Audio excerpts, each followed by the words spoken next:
and you're welcome. Good evening, everyone. You're welcome to the Account Solution webinar, Ask the Accountant. And I'm the moderator for today. My name is Bolanle Iyo.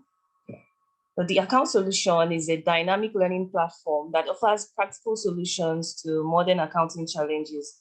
So this platform comprises of professionals from diverse industries and at various career stages. This platform serves as a hub for experienced accountants to share their invaluable insights while providing mentorship to aspiring accountants.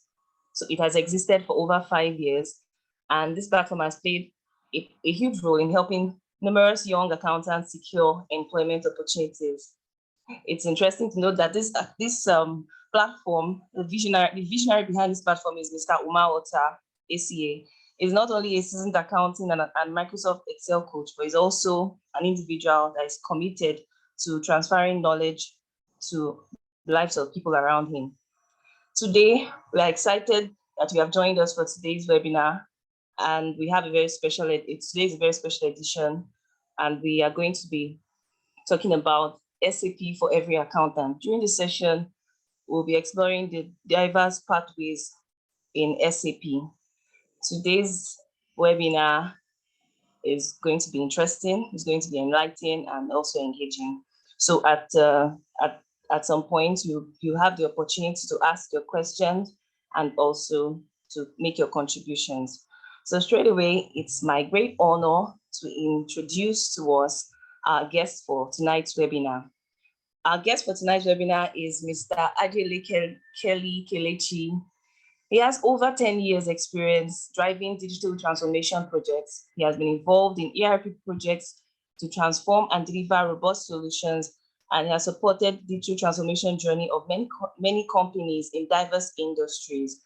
He's an accountant, a certified project management professional, certified SAP consultant, certified business analyst, certified Scrum Master, certified product owner, artificial intelligence analyst, and a YouTuber professional trainer. He also has an MBA. So, ladies and gentlemen, with rounding ovation, you can put your emojis in the chat session. Can we please receive Mr. Kelechi? Thank you so much. Over to you, sir, Mr. Kelechi. Hi, everybody. I hope you can hear me. You just raised your hand. I would know that you can hear me. Or you can unmute and say, "Yeah, good, Natalie, thank you." It's an honor and a real honor to be with you guys today. And, thank you, Account Solutions. Thank you, Bolanle. Thank you, everyone, for having me here. And we're just going to do justice to this as much as possible. For me, I hold SAP very dear to my heart because of my journey. It's been a journey, really. I could actually spend a day just telling you about SAP and my experience. But today, we're going to just focus on what we have, as much as possible. Sorry, let me just start with this. Okay. Yeah. So we're just going to look at an introduction to SAP. The idea is to create your awareness for those who are yet to really understand what SAP is all about. And for those who are finance professionals, how can I really take advantage of this very, very, very important skill set? How can this skill set actually help me improve my career? What are the pathways? From here, where do I go to? How do I know which of the SAPs to use? What do I need to have? Do I need to have this background, that background? I hope that by the time we're done with this session, we're going to be learning more about what SAP is all about. And I'm just going to start by really sharing my journey. I've been in this journey for quite a while. Was providing solutions for the past 10 years. And I first came in contact with SAP some years back. The model we call Business One which is basically for smaller enterprises. And it's been a remarkable journey because SAP would always keep you on your toes. There's always learning. You have to keep learning because every year there are new additions to what the ERP has to offer, and there are multiples of projects all over the world. When we get into SAP, we understand how huge SAP actually is. It's a huge platform, and the opportunities are really, really, really awesome, right? So, I mean, it has the sacrifices, it has its price, but I can tell you that it's been a journey for me, and I hope that when we are done with this session, we'll really get to know more about SAP. I'm just going to skip these ground rules, the basic things. This is just me introducing myself, so we just get to know about SAP. You can connect with me on LinkedIn, you can connect with me on YouTube. I have a channel that has free SAP trainings. I'm sure that probably we'll get to share this link with you when we are done. And why not? You can learn a lot from each of these platforms and all that. Okay, so the highlights we're going to be looking at is we're going to be gaining some insights into SAP rules and how it's actually revolutionizing the accounting practice. We are at an age that technology is really doing a lot, right? AI is there, robotics is there, machine learning, data analytics. These are wonderful applications that directly or indirectly is affecting the accounting practice, either making it better or trying to improve on what is already existing. But there is always a touch point. And I think every technology that involves around business will always affect finance or accounting. And we're going to be exploring diverse pathways that SAP has to offer for professionals, and we'll have time to ask questions around career paths. So this is actually open for everyone who just want to get that basic understanding about what SAP is all about and how to navigate that path. Now, before we talk about SAP, right, let's just see before SAP, what was it like? What was finance, basically, right? So you can see that accounting as a profession or as a course or as a study has actually evolved over the years, right? It dated back, 3,300 BC. Remember, for those who are Christians, pardon me, the issue with paying taxes and all that, and accountability came up somewhere with Jesus and Matthew. So it's been there even before, before Christ, that's BC. It moved from there to 1458, where we, of course, look at Pacioli and, of course, the fathers of accounting, started the double entry accounting principles, which really led to the birth of accounting.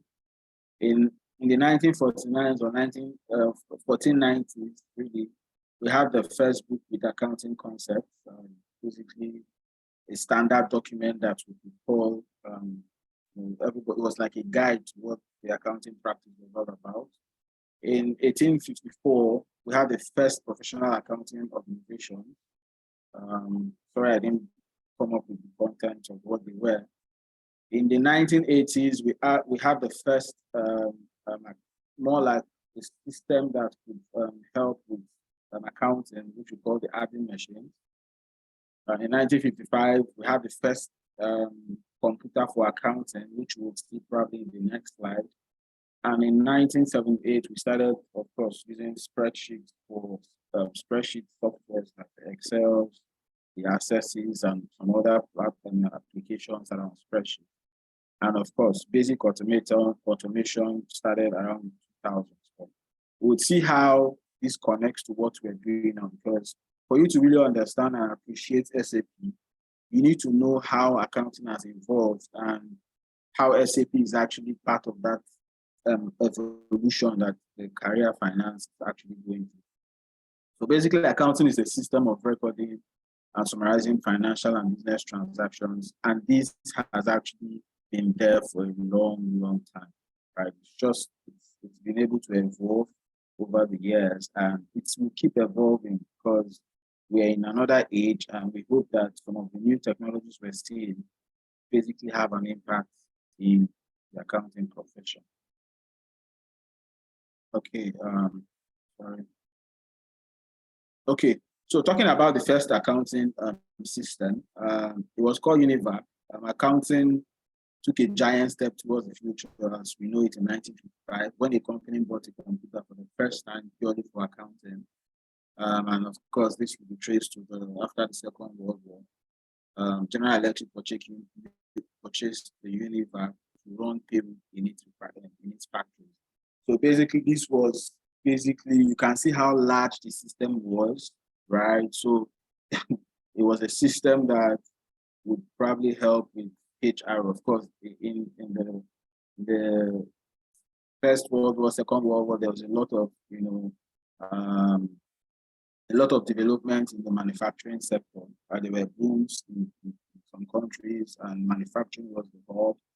Was the oil well, as it were, in quotes, right? And of course, we had industries that had lots of workers, so the need for a system that would manage payroll came up, and of course, that would be traced to what we call the first accounting system that came up in 1955. So you can see what it looks like and how the system was set up.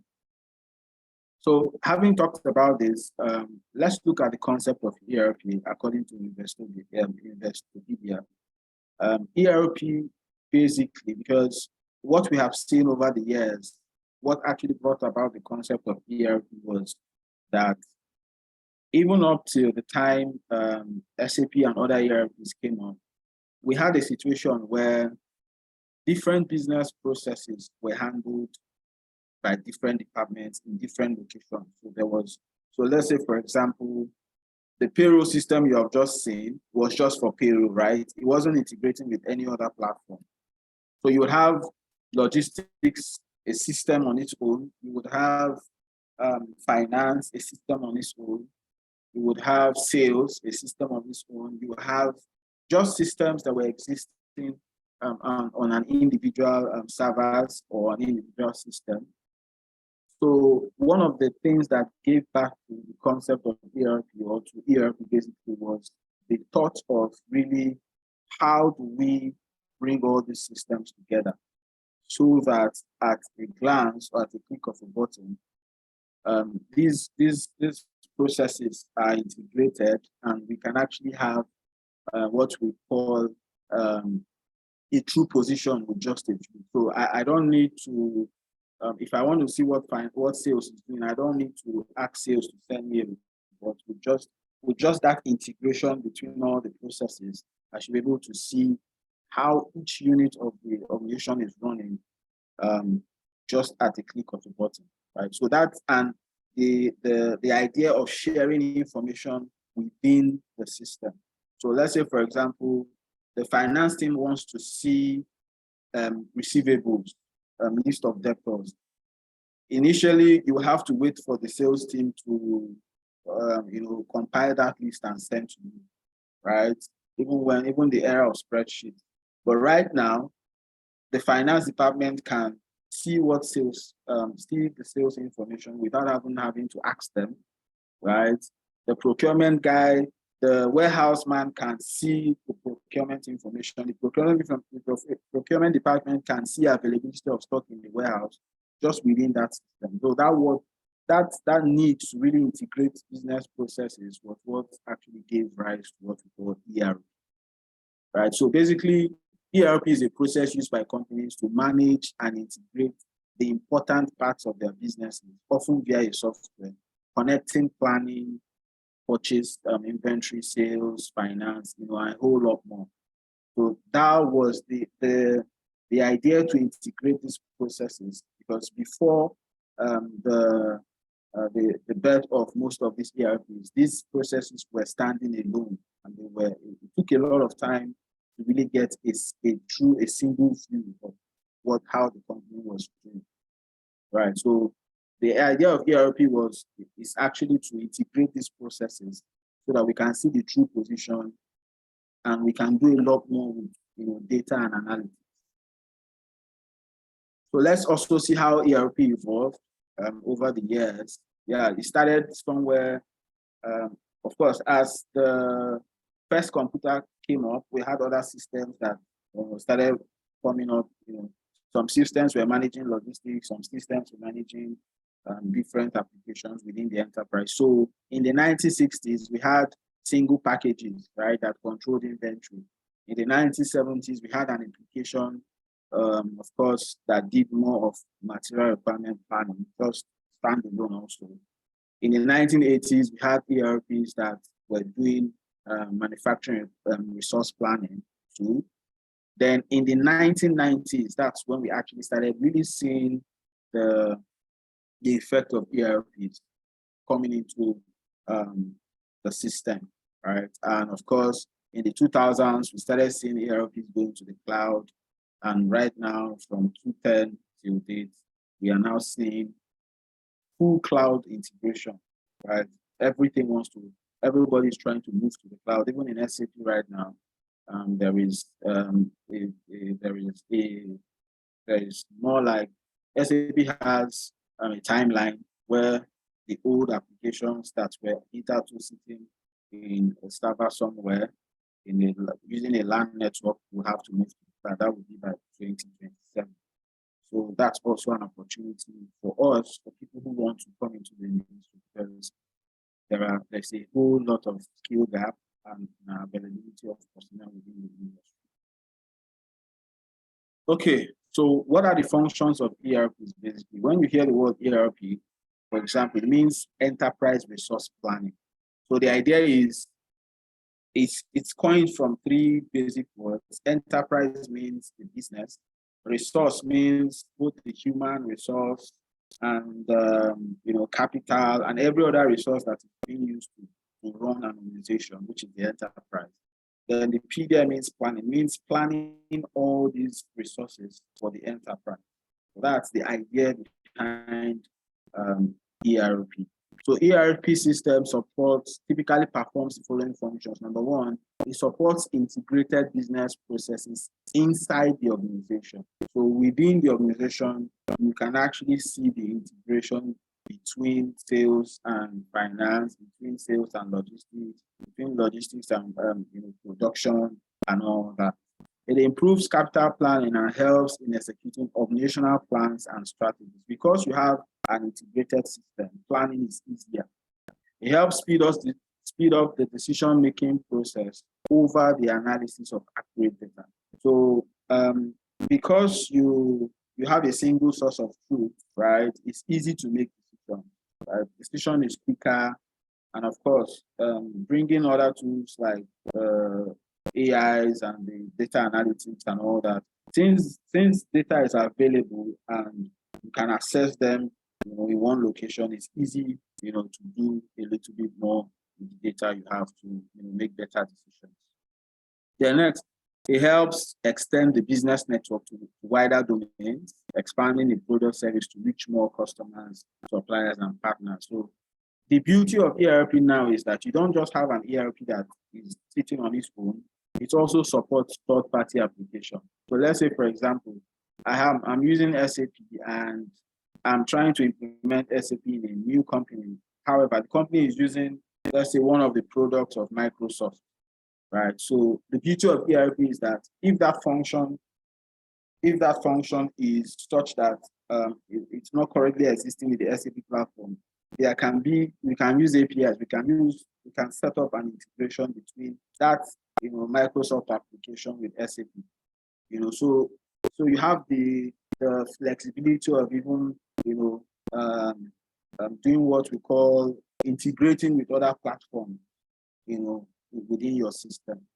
It identifies operational risk to improve performance, provides protection against original data breaches. Because it's integrated, security can also be integrated, and you can plan better with that. Makes organization adaptable to rapid changes in the business process according to the needs. and gives long-term profit by providing means to increase customer base.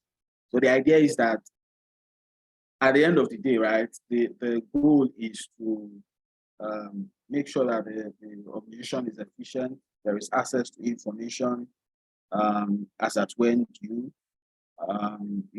and processes are integrated such that everybody information flows from one process to the other, and that is a very big changer to making decisions. Okay, so let's look at SAP, which is why we are here basically, and let's see how far we can go with this. Now, SAP started in 1972 with 5 former IBM employees with the vision of creating a standard application software for real-time business process. So, of course, the story is the same, right? They were actually working on single applications, right? And in those days, it was. I would say that once applications are standing on their own, you can make more money, right? You can cost for these applications differently. It had its benefits anyways, but I think they had better vision. The vision was to really bring these processes together and integrate them as one. And of course, the story was that they had to leave IBM to set up SAP. Now, the vision was to develop a software package that married a company's diverse business functions together. So that was the key vision. The key vision was ERP, right? Was to make sure that business processes were integrated and information can flow within these processes. The idea was to help companies replace 10 to 15 business applications, such as finance. So you see how crazy it was, right? And of course, then it looked very good. So let's take, for example, Microsoft, for example. Before now, right? You have let's say the Windows, the Office application. Before now, you could buy Word, you can buy Excel, you can buy these apps as different entities, and then it looked economically viable. I mean, you could charge for these different applications and make more money, right? But as the need, companies started, as industrialization came, businesses started opening branches all over the world, right? And processes became more complex. There was a need to have all these things in one place. And you can also see that in Microsoft solutions. You can see that you have the 365 now. In the 365, you can see Word, Excel, PowerPoint, everything in just one package. Right? So you can see how technology has changed or has improved, because customers, the taste and the taste for customers changed over time. Integration was the way forward, and somehow you can see that many companies are actually, chatting, have actually followed that course. Yeah, so the aim was to help was to just bring all these 10 to 15 applications into one, so that companies find it easier to have a single source of truth instead of having different sources of truth at different locations. So what is SAP basically? All right, SAP means system application and product in data processing. SAP is an acronym, it's not a word. So we don't call it SAP. We say SAP, right? And basically what it does is it consists of several fully integrated modules, which covers virtually every aspect of business management.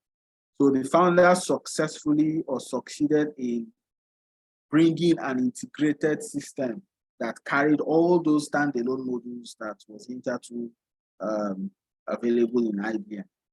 So they were able to integrate these modules and create integration points. So let's say, for example, I'm in finance and I'm posting a transaction that will affect materials management. you would see that if you come to the SAP system and if you're a consultant, there's always an integration point between these modules, and that point is where information flows, between modules. But they are sitting on one platform and integrated, to carry out this task. Now, basically, SAP right now is one of the biggest players in the ERP market. After 42 years of sterling existence as a global provider of enterprise solutions, application software, SAP provides products and service for more than 282,000 customers in over 190 countries.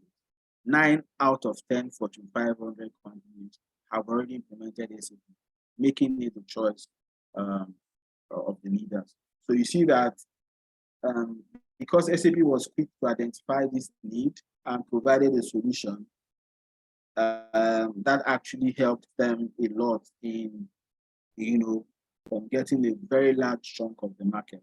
And because their product is always innovative, it's always growing, they're always adding features, they're always listening to the customers, they're monitoring changes, it has always become relevant. Unlike some ERPs that came up then and for now they have fallen back, but SAP is constantly making the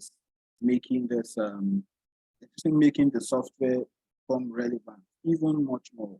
I'm hearing things around integrating AI and doing a lot of stuff with SAP, and I actually look forward to that.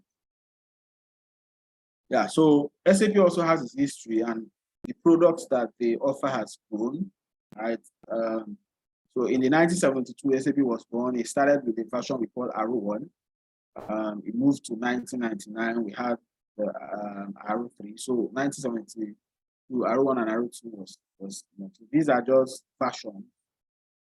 Just like you have Windows 7, Windows 8, Windows 10, and all that. In Arrow 3 came up in 1999. In 2004, we had ECC 5.0, 6.0, 7.0. In 2009, we had the SAP Business Suite 7, right? That was also very, very robust application. In 2015, it gave birth to what we call the SAP S/4HANA, which can give you the last 4 versions were basically on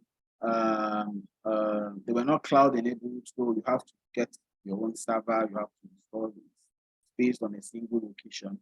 So from 2015, as if they knew that very soon we'll have a virus that will threaten the whole world, right? Imagine software that were not cloud enabled as at when coronavirus actually hit the world. It was going to be crazy, right? So in 2015, S/4HANA was born, and the beauty of S/4HANA is that it supports both on-premise and cloud editions. And of course, very recently, in 2021, we have the age of rise with SAP. So you can see that 5-6 years, SAP is always bringing a new product. You can see the trend. Between 5-6 years, SAP is always bringing a new product. That's why they have always led in the market. And the consultants with SAP have always kept evolving. So imagine somebody who started SAP, let's say in 1992, you can see that he would have gone through about 5 different modules, 5 different learning experiences with an SAP product. So that's how SAP has also evolved over the years in the kind of solutions that we have, pushed out into the market. So why SAP? I'll not dwell much into this because I'm not selling SAP, but for me as a user and as a consultant in SAP, I can just say that it's a very wonderful application that has helped and keep helping businesses to really, really be efficient in their operations and SAP has actually brought solutions that can transform the way businesses work. A lot of solutions, a lot of platforms, right? And we have YSAP here, which they can sell as much as possible. Then, what are some of the benefits of implementing SAP? So you get to know, in case you're also here as an employee, or you're looking forward to actually learn. Some of the benefits are efficiency of business, data security, scalability, reduce cost, customer service, analysis and forecasting, and improved data management. These are some core benefits why organizations have chosen SAP over other ERP. Now, coming to the functional side of SAP, because we have all been talking about the business side. Coming to the functional side of SAP. Now, for those who are new to SAP, SAP is so large that it has a lot of modules. The idea is that SAP did a lot of research to understand business processes of very diverse industries, right? And what they try to do is that if you purchase an SAP license today, there is a high chance that whichever industry you're coming from, SAP already has a standard process in the system for your industry. So that's how good their system is. So you don't have to start your process from scratch. So let's say, for example, you're in the aviation industry and you want to procure an SAP license.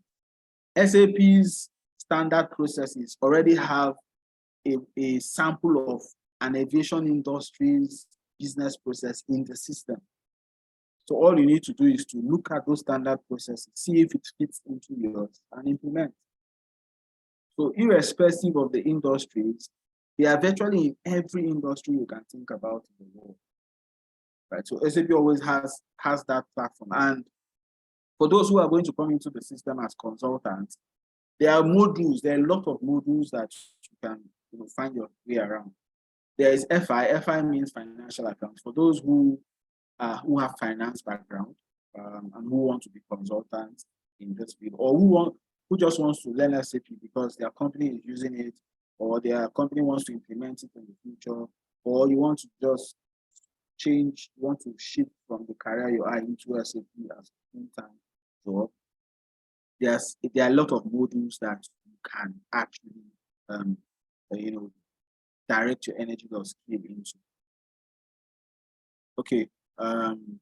So I mean, if there are questions, I think I will take that as much as possible.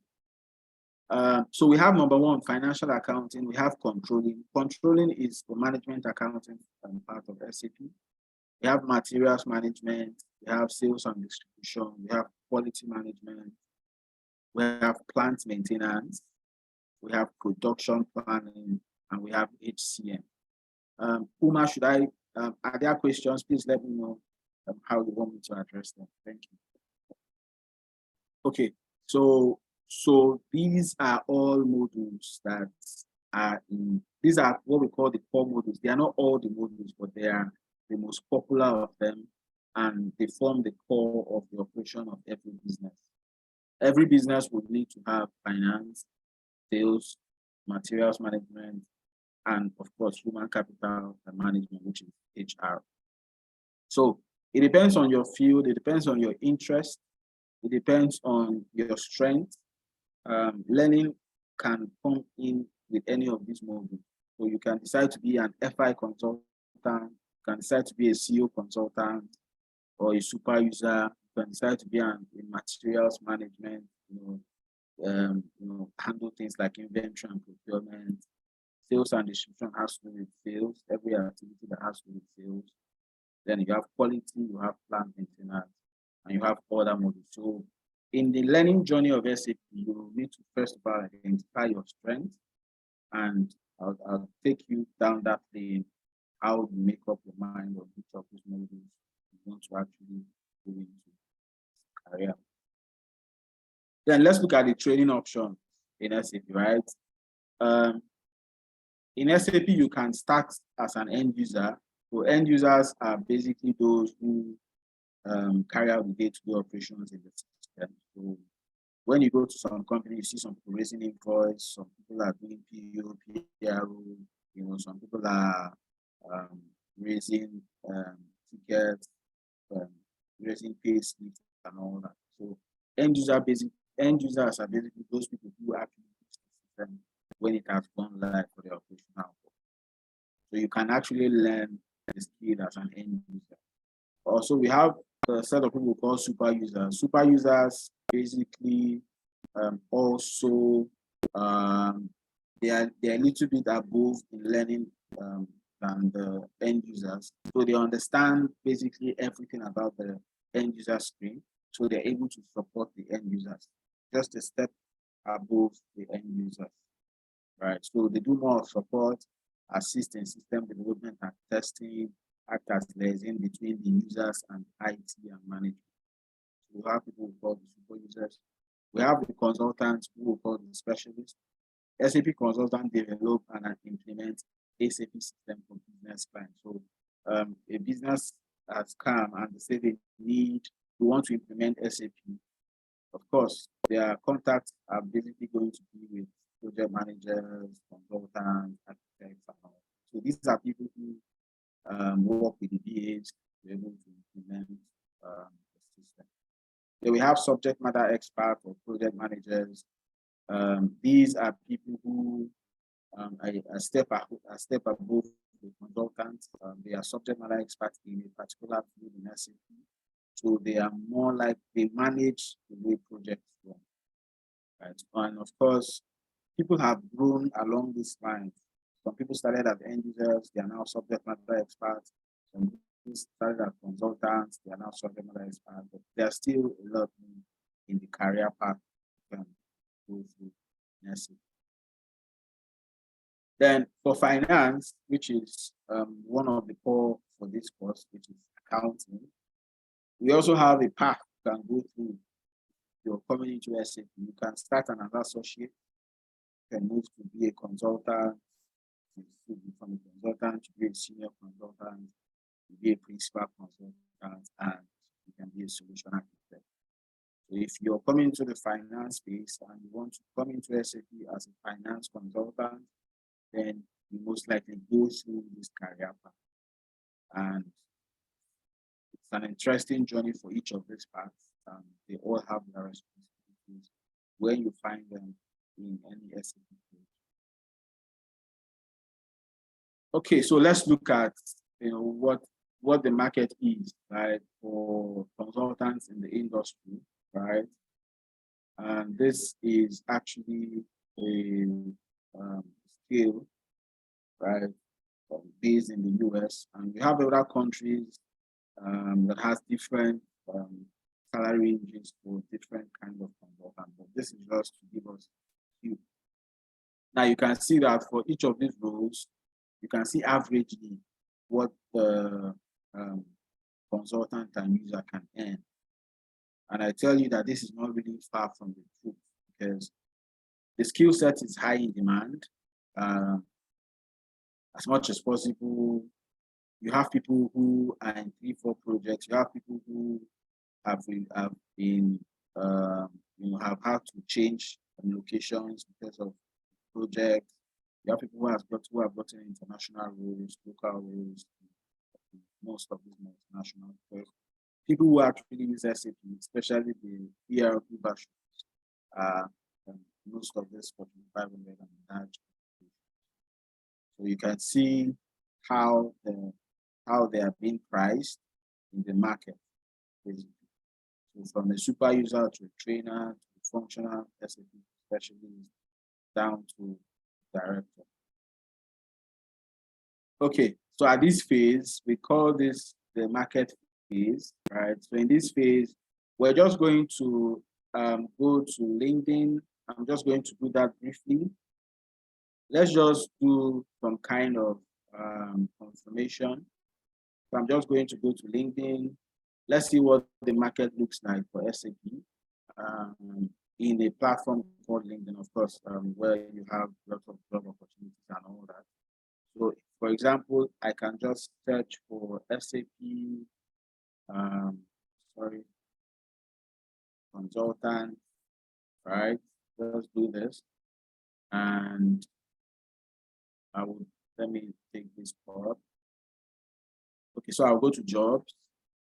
So in case you're not on LinkedIn, it's very, very important that you get online. And this is, I can search by country. You can see this is UK, right? You can see there have been some jobs were posted 1 week ago, 4 weeks ago, 1 month ago. So depending on your depending on how much, you can see, for example, this is the role, this is the salary range. So you can see that this is for functional consultant. You check it with this, all right? This is functional consultant, $89,500.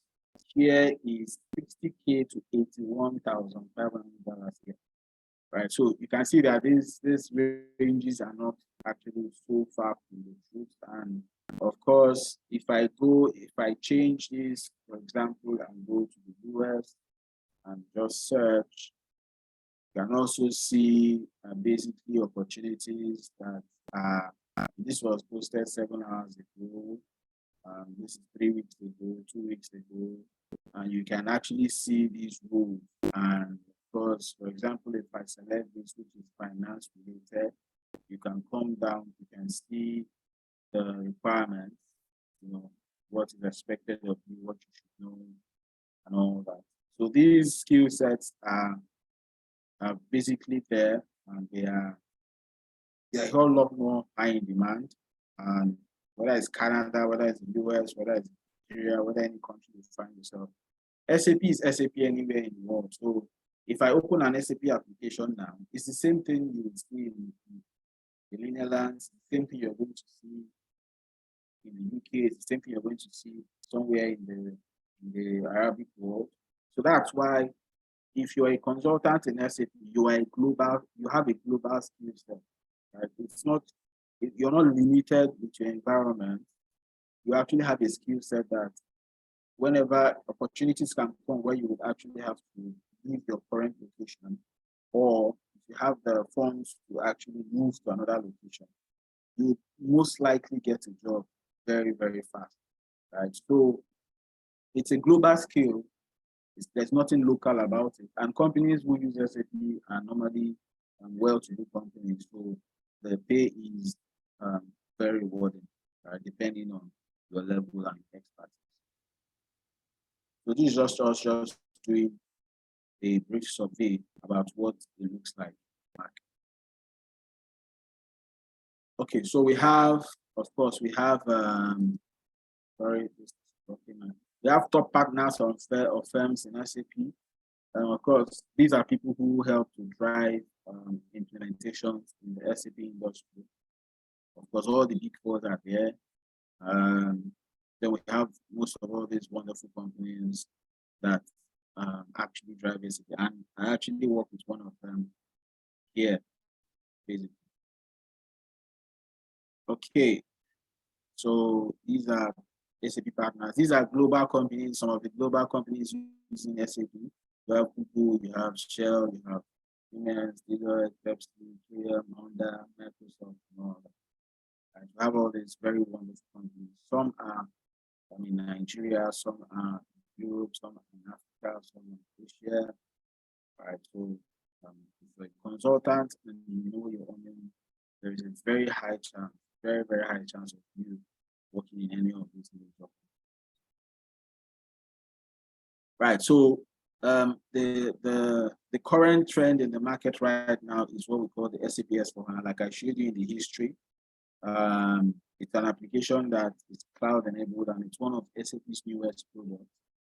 And because we have a version called ECC that is still sitting, that is probably an older version and should have people using that should have migrated to this new platform. So SAP has given a deadline, let's say 2027, will no longer be supporting this older version. You have to move to the new platform, and this really has really generated a lot of opportunities in the market for support roles, consultant roles, project manager roles, business analyst roles. So you have these basic roles in the market, and the opportunities for these roles are quite enormous. Then this is just a glance about S4. I won't bore you with some of this system but just know that it's SAP's newest ERP, and it's called SAP S/4HANA, right? And because HANA stands for High Performance Analytics Appliance, and S4 is a business suite, called Business Suite 4, and all that. So it's just telling us that SAP has a new application. We also have RISE with SAP that is also very new compared to this version. So the drive is to move to the cloud, move all the applications to a more cloud-enabled application. Okay, at this point, I don't know. Do we have any questions? Sorry. Yes. Do we have any? Yes. Okay. Yes, we have some questions. Right. From Facebook, somebody asked, please, what's the meaning and implication of ECC? Okay. ECC is basically just a product of SAP, right? And it's an application before well, I would just say it's an ERP that SAP used to have, right? And basically what it does is to basically manage business processes, right? Basically manage business processes. It's called ERP Central Component. So it was just an improvement from the Arrow 2 or Arrow 3 versions that we have, right? And the implication is that it was sitting on before. By the time we had ECC, right, we didn't have SAP did not have its own, full database, so it was sitting with other applications like Microsoft, Oracle, right? So by 2015, SAP now had to develop their own database structure from scratch. So right now they are not integrating with any platform. It's SAP S/4HANA. HANA is the database. So they built it from ground up. And the idea is that we don't want you to keep remaining on that ECC that is integrating with other applications. And because once you have integrations, you're going to have some of your secrets leaked to other applications, your APIs and all that. So the idea is we have produced a more current version that has high analytical performance. Kindly migrate from where you are, which is like the central component, to the SAP S/4HANA. So just like you have Windows 7, Windows 8, Windows 10. Once Windows 10 came, we're advising people using Windows 7 to migrate to Windows 10. Just basically similar. I hope I've been able to address that. Okay, thank you so much. Thank you. We've been, I personally have enjoyed this webinar today. Very, very, very interesting. And I love how you took us from the beginning of how accounting originated and the different processes, different changes, the way it has evolved to date. I know a lot of people still have questions, especially in the career aspect. But this is still going to continue next week. There's a question here. I want to ask, how does SAP differ from other ERP accounting software? Well, the question would be, why does 9 out of every 10 Fortune 500 companies SAP? So the response is in its benefits, right?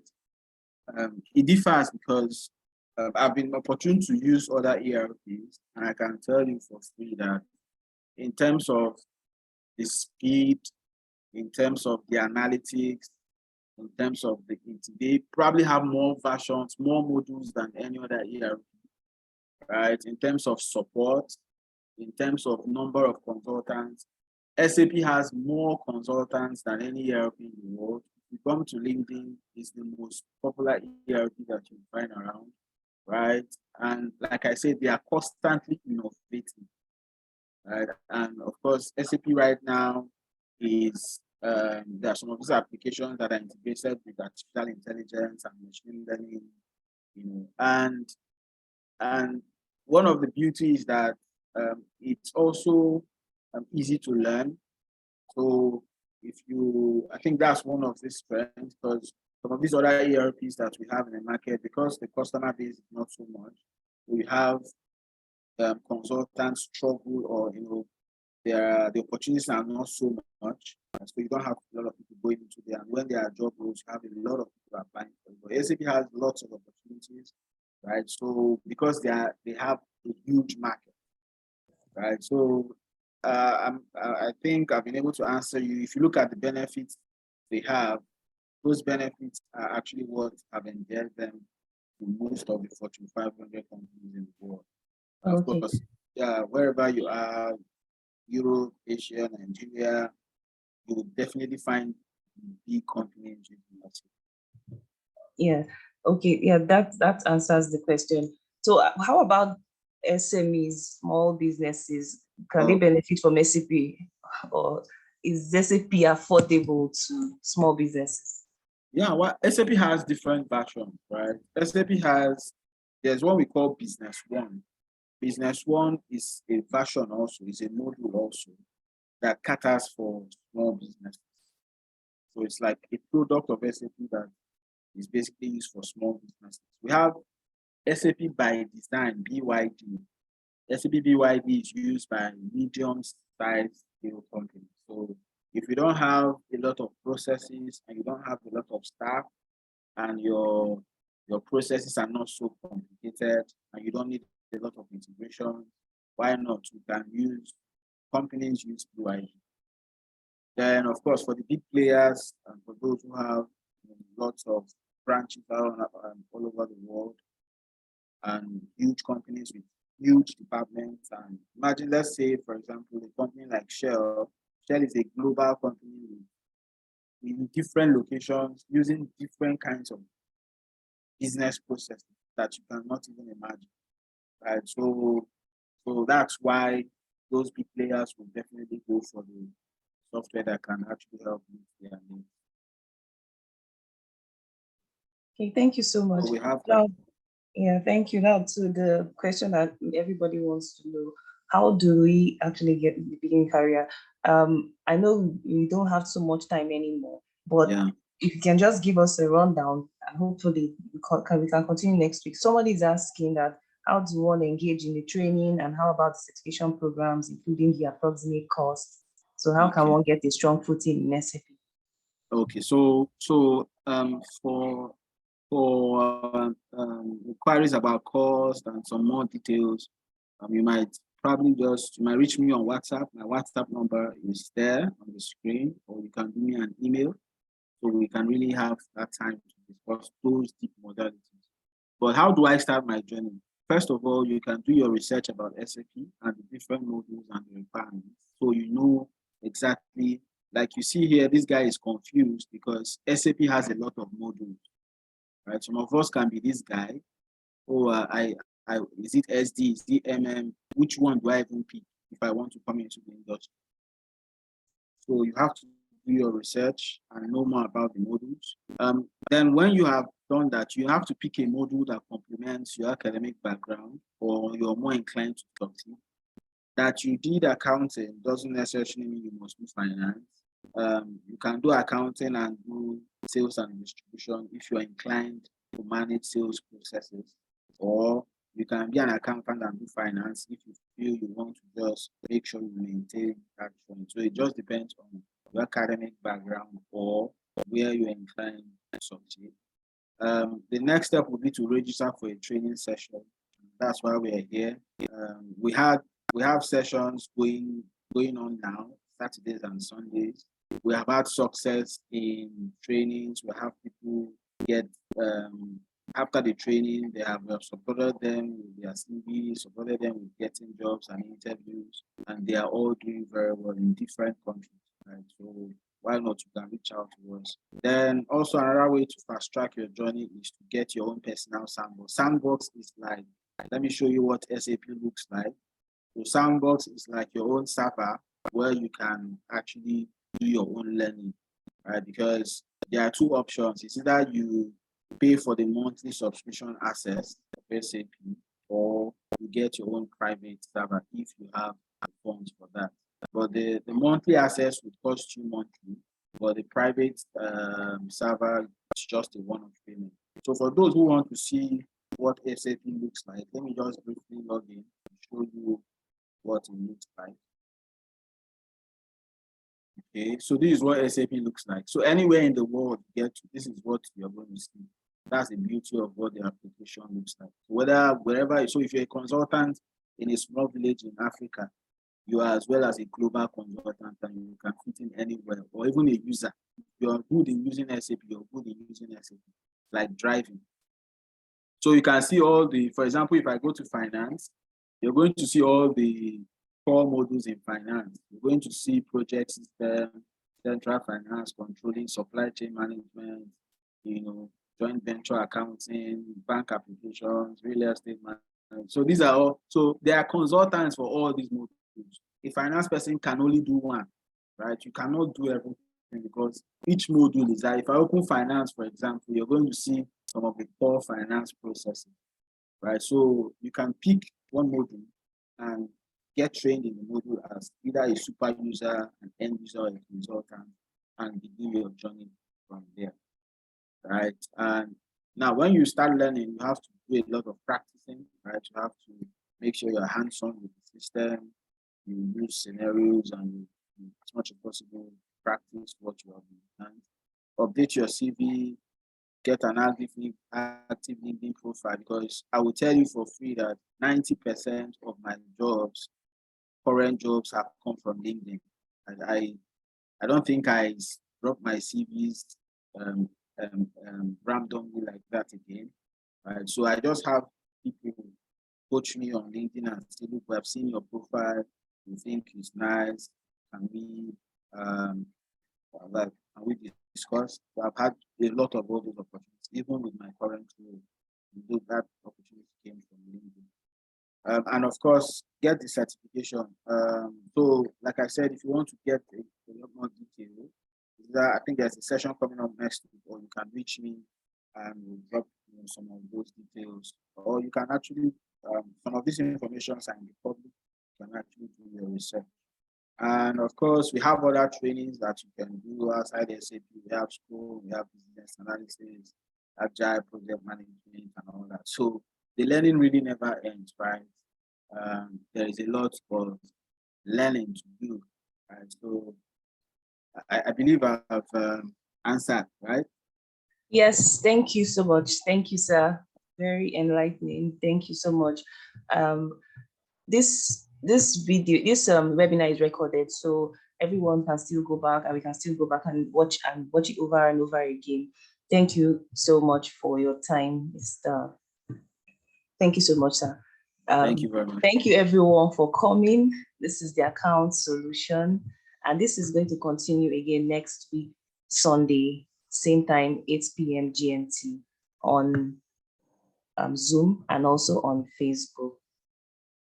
Thank you very much, everyone. Yes, thank you, sir. Thank you so much. So next week we're doing this again. Thank you for joining us. If you have any questions, please feel free to join us on our socials so you can ask and you will have your answers. This is Ask the Accountant webinar organized by the Account Solution. Thank you so much and have a beautiful evening. Thank you very much.